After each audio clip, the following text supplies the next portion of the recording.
Hey, this is Andrew Kuhn, and you're listening to the Focus Compounding Podcast, the podcast where Geoff and I talk about actionable stock ideas, timeless investing concepts, and the overall way that we think about investing at Focus Compounding Capital Management. Go to focuscompounding.com and enter in your email to get a free watch list from Geoff every other week. And be sure to check out all of our other work where Geoff writes about stocks at focuscompounding.com. I upload how-to investing videos on YouTube, and we both manage capital for investors at Focus Compounding Capital Management. Thanks for listening, and be sure to subscribe to follow along. Welcome.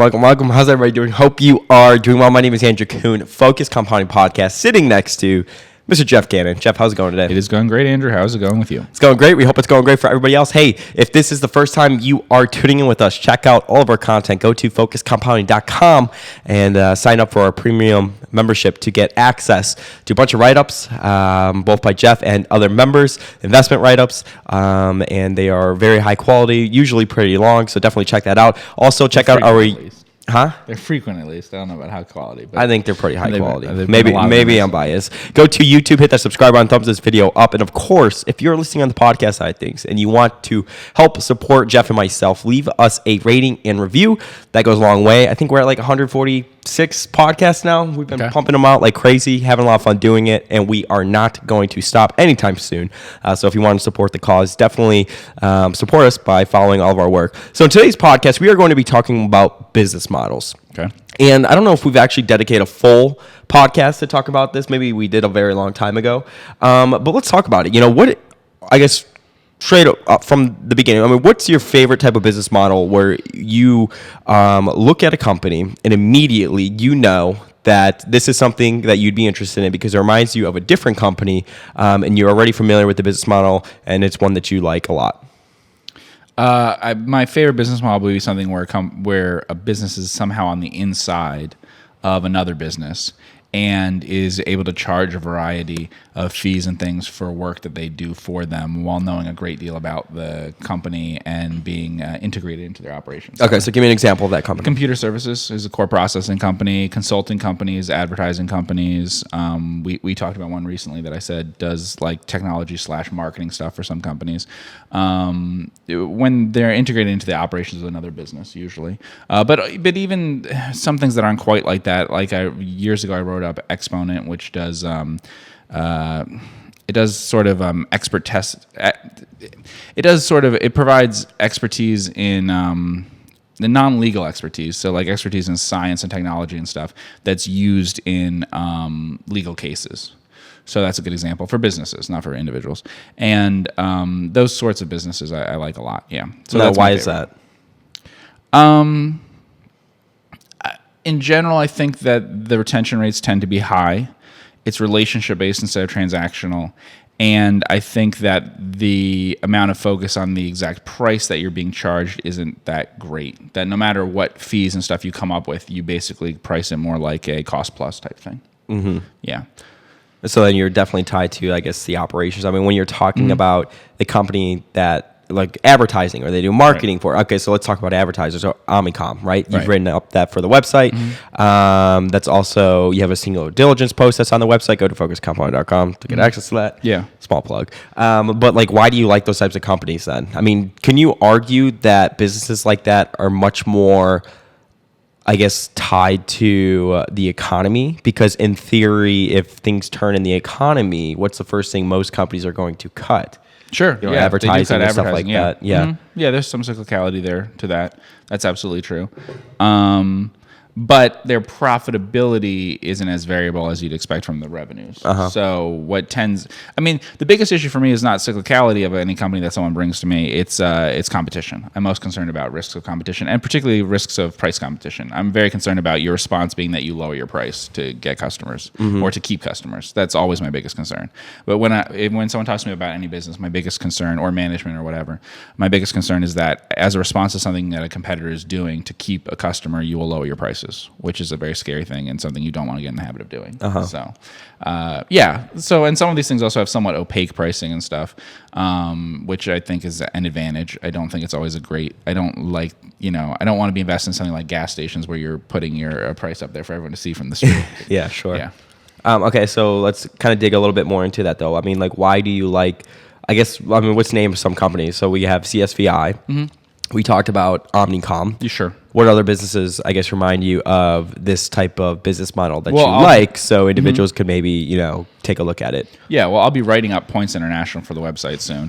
And that was one that was complicated when I looked at it because their big business is, they call it loyalty currency retailing, which is basically selling airline miles and stuff for airlines. But what I found when I learned a lot about the company is sort of what I was talking about here, where I feel like early on in their history, they were doing work for airlines that was not very profitable for them, and they hadn't figured out how to make a lot of money from a relationship with the fact that a lot of their stuff is sort of loss leaders for actual stuff that will make the money. And that's what I meant about comparing it to like an ad agency or something. Of course, each of the individual things that an agency can do for you isn't that impressive and is subject to a lot of competition. But if you're able to develop a deeper relationship over time with a lot of different ways in which you're in contact with the client, there'll be ways in which you can price things and do things to make a good profit under a variety of different fee structures and stuff. And we see that with banks and other things like that. So when I learned more about that company, I became more interested when I kind of figured out that I feel like the company they are now, Points International, is different than the company they were like 10 years ago or something, even though that's not super obvious from the way they describe themselves and some things like that. But I just felt reading about them that they were their business model had sort of changed over time more into a direction of something I'd be interested in. Yeah. That was a company that you are going to write up on the website. By the time we talked about that. So that'll be on the website. Yeah. Okay, but can you make, I guess, from the business model that you described, right? Can you make the argument that a lot of these other businesses that I guess they're attached to can really just in-house, what they're doing? I mean, does that ever worry you? All of these businesses, the competition is that it could be in-house. Every single one of them. That could be true from, there's some stuff accounting wise that an accounting firm has to do for you that you can't do in-house, but a lot of it could be. Obviously legal stuff can be in-house. Advertising stuff can be in-house. That is a way of competing with it, or it could be separated out and sold and done to way more vendors. Those are the sort of your two options. All of the consulting stuff is a choice between in-housing it or not. Those are all possibilities. I don't know that it makes sense to in-house it normally. I think people overestimate how much sense it would make to in-house most of these things. Now, what are your thoughts on more capital-intensive business models and stuff like that? I mean, it's like, obviously we like to stay away from companies that could be, incredibly capital-intensive, but that doesn't mean that you can't make money in certain situations. Sure. So, I mean, capital-intensive businesses, I like the business model as long as they're not at risk of overcapacity. That's really the big risk. So it would depend on things. So the big things are, is it tradable, the commodity across, or whatever your output is across the world? That's not so good if it's easy to move it around. And then the other issue would be, is your asset easy to move around too, which can be an issue for cruise ships. Like the actual ships are a significant part of the PP&E, and you can obviously move them. You can put them in the Baltic one season and then put them in the Caribbean the next season. So do I like, a cement plant better? Yes. A lot better, because the commodity isn't going to move very far because there's a low value to its weight, and because the asset can't be moved at all. Your actual production isn't going to move ever. Sure. What are your thoughts on SaaS companies? I would like them if we could afford them. Yeah, a lot of them usually trade pretty expensive. Yeah, and it's also a buzzword that you attach all sorts of things that aren't really that. Yeah, both of those things. I think, was it Points International at first? Were they the ones calling themselves a SaaS company back in the day? No, what company was it that we just looked at recently? No, it was a Cell. Oh, okay. Yes. The company that's doing. They're putting what are those things called? Pin machine. I can't remember the name right now. Like gaming machines in gas stations in Illinois. Basically virtual slot machines. Yeah, right? Virtual slot machines. Yeah. There you go. Yeah, and they were calling them like a SaaS company. Yeah, they're distributed gaming. Yeah, really is. Yeah, got it. Okay, so let's go back. Okay, so companies like CSVI, companies like Omnicom, companies like, for example, the cruise ship company that you referenced. I mean, do you kind of value the businesses differently based upon if they are more capital intensive, if they're not? I mean, how do you typically think about that? I would value them differently depending on those two things. We talked a little bit about this. Would you value a retailer the same way you'd value? No. Yeah, no. Because we talked about this. What matters to me is, like I've said before, the key constraint that you're looking at there. So for a capital-intensive business, the key constraint that they have is they have to put more capital into the business to grow it, basically. And if they do put more capital in the business, they probably can grow it. That is not true like for a retailer. A retailer doesn't take a lot of capital to put in it, and it also doesn't matter. We could take, we could take over PacSun and try to put $1 billion into it. We're not going to increase their sales a lot. That's not their issue. So, whereas if we took over a cement company and put $1 billion into it, we could produce a lot more cement and we'd be able to sell it at some price and get a decent return on it. Yeah. But so it's different issues about.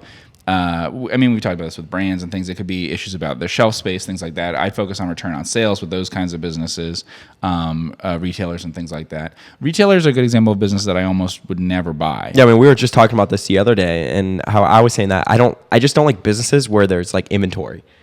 Like a lot of inventory. Right. Like, so like you take like a retailer, for example, like that, or other companies similar to that, where they have to constantly be turning over their inventory. Now, I guess like you could look at a company like Virtu Motors or other auto dealerships that, obviously they have. I don't mind general retail stuff. I've bought supermarkets before. I'd be happy to buy supermarkets again.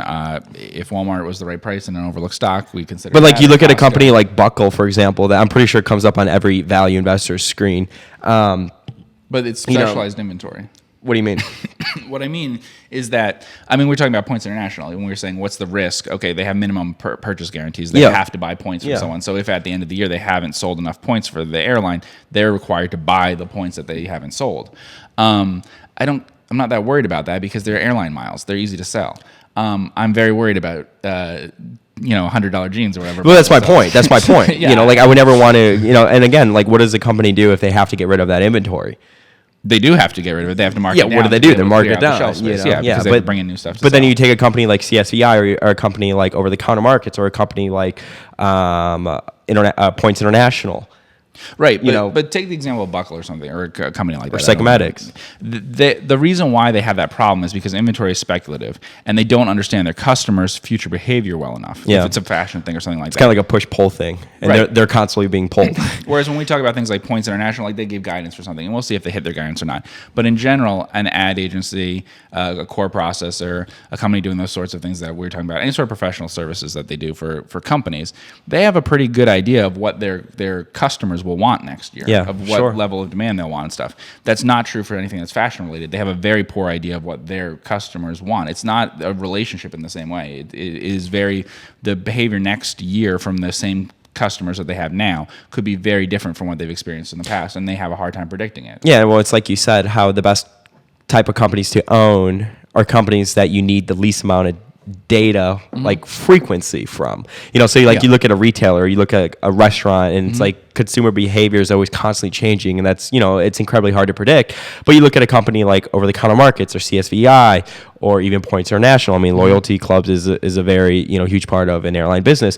Geoff and I talk about, I guess, business models obviously often, and we were actually just talking about this, and I was like, I just like the companies where they have the least amount of headline risk possible. Okay. Right? Where you're going to wake up and you don't need to worry about something happening. Like, for example, like Points International, now they give, pretty strong guidance. So I guess it's, there's a lot of potential growth there, which could cause the stock to be volatile. But a company like CSVI, I always tell people it's a good company to study, even though we don't own it. It's a company we talk about a lot because it's just so predictable. It's so easy. VRSN is another one of those companies. FICO is another one of those companies, which are bigger companies. They're very much companies that don't have sort of big headline risk. Now, of course, FICO had the breach or whatever, which is, I guess, headline risk, but just really good sleep at night type of companies that you could own. But the reason why that's happening is because they have, most of these companies we're talking about actually have fairly deep relationships with their customers, and the variability of the business of the customer is not very great. So you would have the same thing with branded things and stuff. You can have it, like I was saying, in terms of retailers. You don't have that much headline risk with supermarkets. You don't have much headline risk with Costco. Yeah. There isn't actually a lot of variation in what their customers will do, their buying habits. And you take an example of like brands or something. They have no contracts and things with their customers, and they're serving consumers, and they have inventory. But they can predict very easily how much ketchup they're going to sell next year because there isn't a great variation in that. Sure. So as long as you have predictability from the customer side of things, then your business can be a lot more predictable. So does it come from just companies where consumer behavior is constantly changing? Like, for example, are we still going to eat put ketchup on our hot dogs and hamburgers and French fries in 50, 60 to 100 years? Yes, that's going to happen. But for example, are we still going to buy $100 jeans from Buckle that have a little stitch on the side? I mean, I'm not sure. I don't know. It has a couple aspects to it. One is the time aspect. So like one reason why you might not like inventory or other things like that is I don't have Buckle jeans, by the way. Okay, is that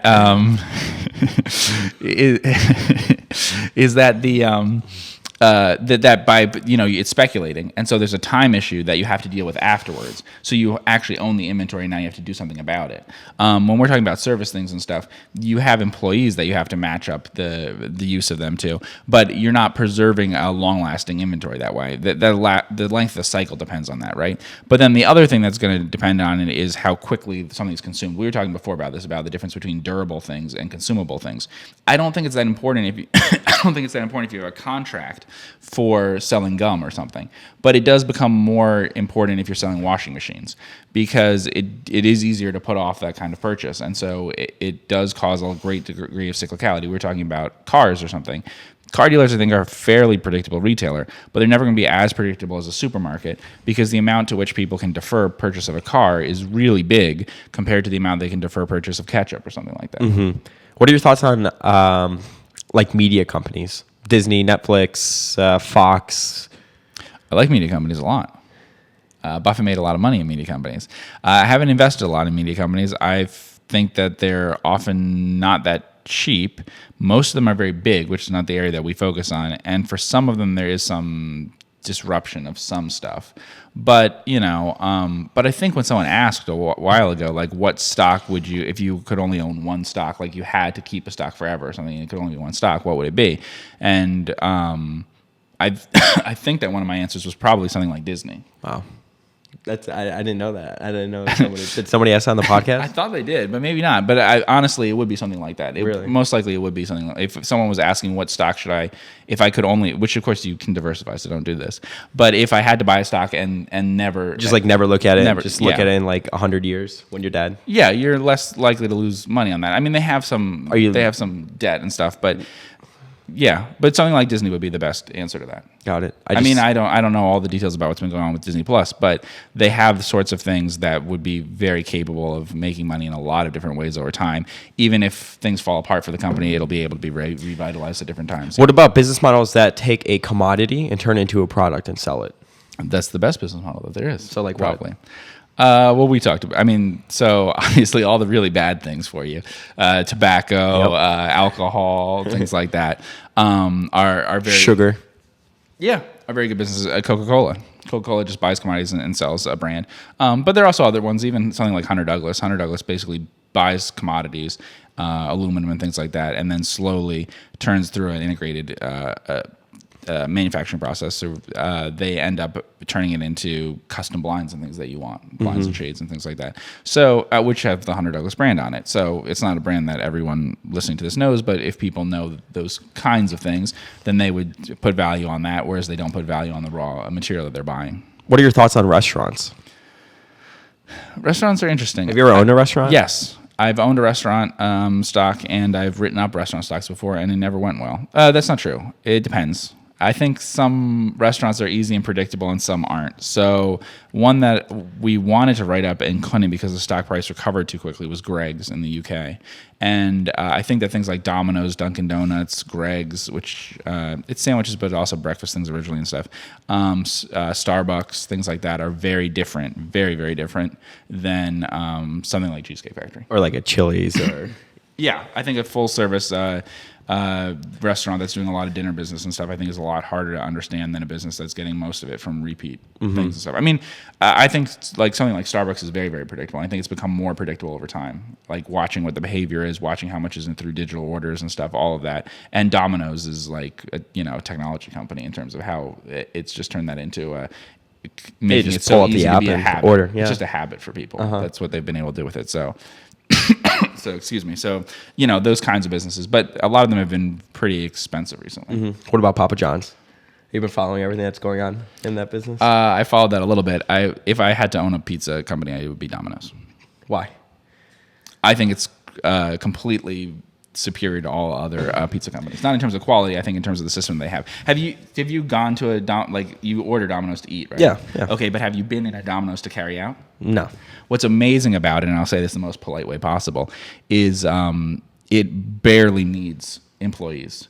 There's Domino's that I've been to several times, and most of the employees are some of the employees are under the influence a lot, and they're quite capable of still carrying out the orders. So you're saying like just stoners? Yeah, and they're quite capable of carrying out the orders despite all sorts of mistakes that they're making while I'm there. Yeah. Because of the way that the whole system works. I mean, the amount of technology that they've put into it, how automated it is. You're getting notifications on your phone of what's happening.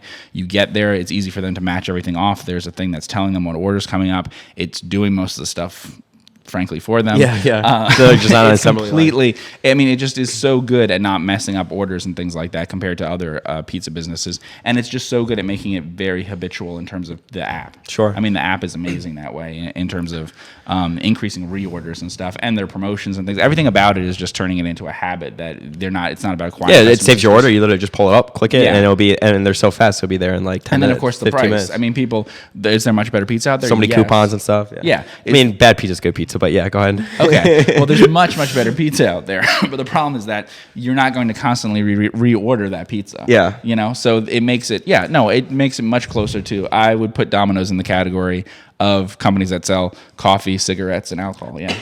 Man, we're both coughing today. We're both sick. I took my Mucinex earlier. It's still bothering me. I don't own Domino's, by the way, and it's highly leveraged. And We looked at Domino's and Papa John's like 3 years ago when we first started meeting up, just for fun. Yeah. What about these two-sided marketplace companies? Like you look at a company like Uber, you look at a company like Copart, you look at a company like eBay. One of those companies makes money, and the other one. Yeah. What are your thoughts on those? I've said before. I mean, I don't want to say it this forcefully, but I've never seen evidence that Uber will ever make money. Really? Yeah, I don't think the economics of Uber make sense. I'm going to use that as the title of this so we can clickbait everybody. I've never thought they made sense from the beginning on a just basic product economics basis. And we could get into the network stuff, but I think that I read the book Super Pumped. Okay.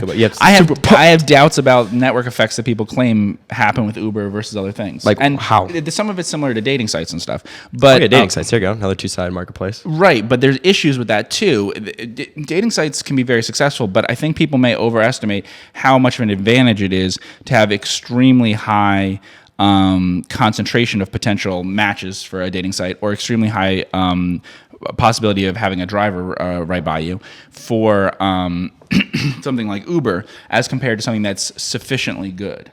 I think they may really overestimate that. What do you mean by that? I don't understand what you just said. Okay, so I think that it's incredibly important that someone be 5 minutes away. I don't think it's that important that someone be 20 seconds away. And I think that people overestimate that in these things. We were talking about a florist thing. It's not that you have to have a florist in every town to be a good network for a florist thing. You don't need to have several florists in every town. Money transfer things and Western Union and MoneyGram and stuff, which I've researched in the past. I think that in some of these people are overestimating the importance of additional. I don't think that it's as important as they think for Uber to have as many points in its network near you as compared to something like Lyft or something. And I think that the economics of it on a system-wide basis don't make sense why it would be a big advantage over local. I think local is what makes the huge difference.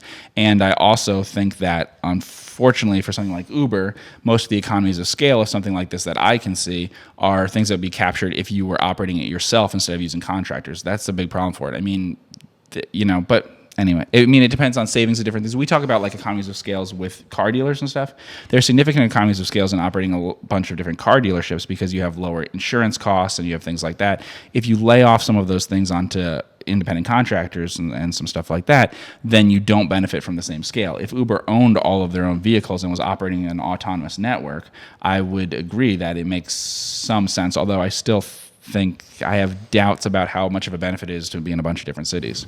I think that it's mostly a benefit for raising a lot of money, to be honest. I think Uber is designed mostly to be a system like WeWork for raising a ton of money from investors. And I think that some of the strategy that they pursued probably is focused on things that people believe is an advantage in comparing it to some other things that I don't necessarily agree with. I don't think that some of the similarities I think that people look at something like Amazon and are very excited by it and think that they see similarities between that business and a lot of other businesses recently. And the crop of more recent businesses that we've had has been IPOs and things has been incredibly poor compared to what we had not that long ago. Sure. Yeah. And some of them have business models that don't make a lot of sense. I mean, the two that I mentioned a lot are WeWork and Uber. My next question. Models that make no sense. My next question was going to be, what are your thoughts on the business model of renting an office and having it in a place like WeWork? Here's the issue with them. They're both great. I have rented an office, not from WeWork, but from a competitor. And yeah, but there's also other competitors that are great. I was at another office of someone else that I thought, that's amazing. I'd like to work there, not a WeWork. And Uber's the same thing. I've taken plenty of Ubers. It's great. But Domino's is providing an effective service that people are buying a lot of and is making the money on every pizza. And frankly, WeWork and Uber are growing incredibly fast because they're operating a business model which doesn't make the money and is not set up to eventually make the money that I can see. Maybe we should talk more about these cult following stocks to get more views. What are your thoughts on Tesla? Geoff knows, actually, he doesn't follow any of the fun stuff in Tesla. I had to show him the other day when Elon Musk or his associate threw the rock at the Tesla truck and the window broke. Geoff had no idea about any of that. The Tesla, the Uber, the WeWork stuff baffles me. Why so? Because I understand when people say, this dating site will get to be this huge, amazing profit center and stuff, right? Yeah. I totally understand that. I can see the economics that they might be talking about. Yeah. This is nothing like Facebook. Like when people said, Facebook went public and stuff, that I could look and say, well, I'm not going to buy that. But yeah, that could be an incredibly valuable company. I have no idea how Uber could ever be an incredibly valuable company. But allegedly Buffett was considering, but I think that's more like he was going to get some warrants. Yeah, it was going to be one of his, he was going to Buffett them. Yeah, which might make sense. He did that with US Air and stuff, and so maybe it's as good a business as an airline. Yeah, airlines are much better businesses than Uber now, but maybe it's as good as airlines were when they first deregulated. Yeah, we should end this podcast. We annoy people. I want to thank everybody so much for tuning in with Mr. Geoff and myself. Hit that subscribe button, thumbs this video up, leave us a rating and review. That goes a long way. Go to focuscompounding.com, sign up at the premium side of things to get access to all of the writings on the website. I want to thank everybody so much for tuning in with us. Have a great day. Take care. Hey, this is Andrew Kuhn, and that was the Focus Compounding Podcast, the podcast where Geoff and I talk about actionable stock ideas, investing concepts, and the overall way that we think about investing at Focus Compounding Capital Management. Go to focuscompounding.com and enter in your email to get a free watch list from Geoff every other week, and be sure to check out all of our other work where Geoff writes about stocks at focuscompounding.com. I upload how-to investing videos on YouTube, and we both manage capital for investors at Focus Compounding Capital Management. Thanks for listening, and be sure to subscribe to follow along.